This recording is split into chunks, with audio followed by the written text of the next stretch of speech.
बिस्मिल्लाहिर्रहमानिर्रहीम इय्याका नअबुदु व इय्याका नस्तईन। अल्लाह तेरी इबादत करते हैं, तुझसे ही मदद मांगते हैं। मैं हूँ कासिम खान सूरी। इमरान खान साहब को आसिम मुनीर की जेल में झूठे बेगुनाह मुकदमात में कैद हुए 3 साल 7 दिन हो चुके हैं और उनकी अहलिया बुशरा बीबी को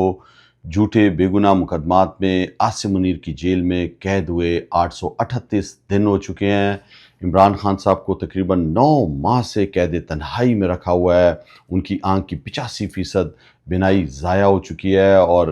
अब जो ख़बरें आ रही हैं और जिस तरह तशवीश पाई जाती है पूरे पाकिस्तान के लोगों में कि क्या वजह है कि जो जेल्स के हवाले से जो ख़बरें आ रही हैं कि उनकी ब्लड प्रेशर हाई हुआ है और उनको पिम्स अस्पताल रात के अंधेरे में एक दफ़ा फिर ले जाया गया है। और पाकिस्तान तहरीक इंसाफ और इमरान खान की बहनें मुतालबा करती रही हैं कि उनको शफा इंटरनेशनल हॉस्पिटल में एडमिट किया जाए, उनके निजी डॉक्टरों और फैमिली के सामने उनके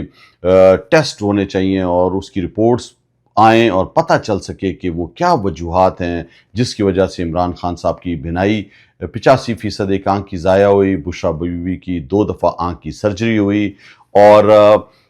किन हालात में इमरान खान साहब को रखा हुआ है उस हवाले से भी जो है केस किया हुआ है। कैद तन्हाई के हवाले से अलीमा खानम ने इमरान खान के हवाले से और बुशरा बीबी की बेटी मुबशरा मानिका ने कि पता चल सके कि वो किस कंडीशन में है और अदालत फैसला करे और किसी तरह ये कैद तन्हाई को ख़त्म किया जा सके, उनकी मुलाकातें कराई जा सकें, उनको वो तमाम सहूलियात दें जो एक जेल के कैदी को दी जाती हैं। ना उनके पास टेलीविज़न की सहूलत है, ना उनको जो है वो किताबें दी जाती हैं और जो जुल्म और ज़्यादती जिस तरह 22-22 घंटे जो है वो उनको एक काल कोठरी में रखा जाता है,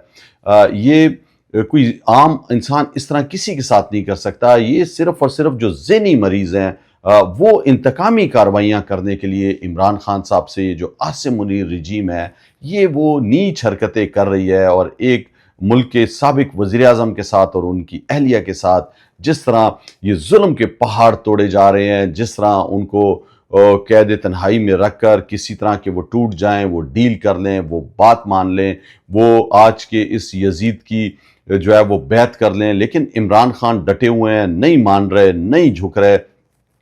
और वो जेल से बरमला कह रहे हैं कि अगर खुदा ना खास्ता मुझे कुछ होता है तो उसका जिम्मेदार आसिम मुनीर होगा। और इस तमाम कंडीशन का जो आज उनको मिलने नहीं दिया जा रहा और बातें की जाती हैं कि जी बाहर आके सियासी बयानियां दिया जाता है जो भी उनसे मिलता है। तो अब तो खैबर पख्तूनख्वा के वज़ीर आला सुहेल आफरीदी ने भी प्रेस कॉन्फ्रेंस में कह दिया कि इमरान खान साहब से उनकी बहनों को मिलाया जाए, वो बाहर आकर कोई सियासी बात नहीं करेंगी। और यही बात कल जो है वो अलीमा खानम ने भी की अडियाला जेल के बाहर मीडिया से बातचीत करते हुए कि हमें मिलाया जाए, हम कोई बात सियासी तौर पे नहीं करेंगे, हम उनकी सेहत के हवाले से कंसर्न है, हमें पता चलना चाहिए कि वो किस कंडीशन में है। और इसी तरह की बात जो है वो उज़मा खान जो डॉक्टर हैं इमरान खान साहब की बहन, वो भी कह रही हैं कि उन्हें निजी डॉक्टरों से मिलाया जाए और हमने पहले से इमरान खान के साथ मिलकर ये फैसला किया हुआ था कि इमरान खान साहब की सेहत के हवाले से हम कोई बात नहीं करेंगे, वो जो भी बातचीत होगी वो इमरान खान साहब के निजी डॉक्टर जब भी इमरान खान साहब से मिलेंगे उसके बाद बाहर आके वो किया करेंगे। तो ये तो हो गया इमरान खान साहब को जिस तरह इन्होंने रखा हुआ है। और जो 9 मई का मेरे पाकिस्तानियों ड्रामा रचाया गया था वो हम सबको याद है कि किस तरह जो है वो एकदम इन्होंने हमारे 10,000 कारकुनों को पकड़ लिया और हम सब पे इल्ज़ाम लगाया कि इन्होंने फौजी तनसीबात पर हमला कर दिया है, जिन्ना हाउस पे हमला कर दिया है, शोधा के मुजस्मे तोड़ दिए हैं। तो ये तमाम प्री प्लान्ड चीज़ें थी और हम कहते रह गए कि सीसीटीवी फुटेज लाई जाएं और दिखाया जाए कि कहां पे पाकिस्तान तहरीक इंसाफ के लोग हमलावर हो रहे हैं। और आज तक आप देखें कि इन्होंने सीसीटीवी कैमरे की फुटेज नहीं दिखाई। अब आते हैं कल के वाकये की तरफ। ये कल जो वाकया हुआ है रावलपिंडी जीएचक्यू के पास और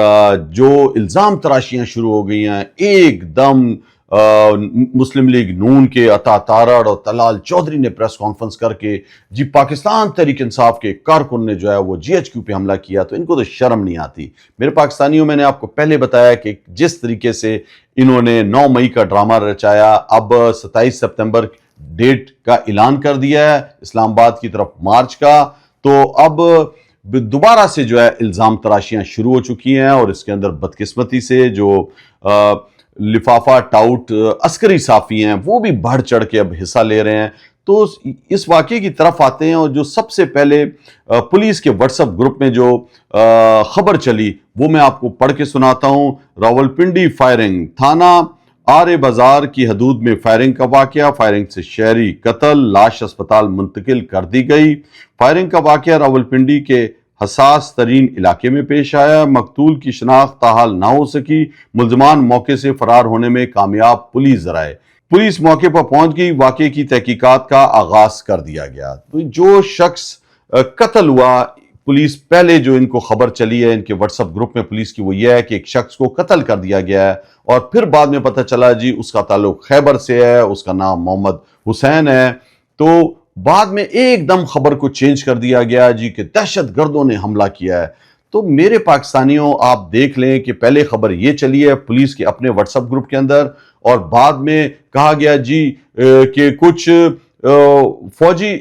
جوان بھی شہید ہو گئے ہیں، ان کو گولی لگی ہے، پھر کہا نہیں کسی کو گولی نہیں لگی، صرف اس نوجوان کو جو ہے وہ مار دیا گیا، یہ حملہ کرنے آیا تھا جی ایچ کیو پہ۔ تو آپ مجھے بتائیں، اس کے پاس جو ہے وہ جو پسٹل رکھی ہوئی ہے وہ 30 بور کی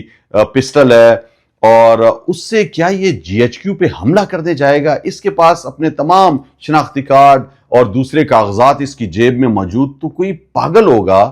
اس طرح حملہ کرے گا اکیلے کسی پلان کے بغیر، اور وہ بھی صرف 30 بور کی ایک پسٹل سے؟